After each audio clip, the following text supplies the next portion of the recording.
तुम्ही कधी विचार केला आहे का की आय लव्ह यू म्हणणारी व्यक्ती काही मिनिटात तुमच्या जीवाची शत्रू बनू शकते? आजची ही स्टोरी आहे प्रेम, विश्वास आणि थरारक फसवणुकीची. बंगळुरूमधील एक धक्कादायक घटना समोर आली आहे, जिथे एका तरुणीने आपल्या प्रियकराला सरप्राईज प्रपोजलच्या नावाखाली मृत्यूच्या जाळ्यात ओढलं. किरण आणि प्रेमा दोघंही एका खासगी टेलिकॉम कंपनीत काम करणारे. जवळपास 2 वर्षांचं त्यांचं नातं, पण अलीकडे या नात्यात तणाव वाढत होता.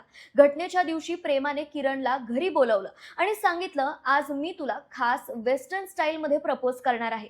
किरण आनंदात होता, एक्साइटेड होता, पण त्याला कल्पनाही नव्हती की हे सरप्राईज त्याच्या आयुष्याचं शेवटचं ठरणार होतं. प्रेमाने त्याच्या डोळ्यावर पट्टी बांधली, हातपाय खुर्चीला बांधले आणि म्हणाली, हे सगळं सेटअपचा भाग आहे. आणि पुढच्या काही क्षणात तिने पेट्रोल आणि केरोसिन ओतून त्याला जिवंत जाळलं. किरणचा जागीच मृत्यू झाला. यानंतर आरोपीने सांगितलं की ती बाथरूम मध्ये होती, पण तपासात सत्य काही वेगळंच निघालं, कारण या सगळ्या घटनेचा व्हिडिओ तिच्याच मोबाईलमध्ये सापडला. एक प्रेमाचं नाटक, जे खरं तर एक थंड रक्ताने केलेला प्लॅन होता. म्हणूनच म्हणतात, प्रेम आंधळं असू शकतं, पण कधी कधी ते घातकही ठरू शकतं. तुम्हाला काय वाटतं? हा खून फक्त रागातून झाला की यामागे अजून काही कारण आहे? कमेंट करून नक्की सांगा.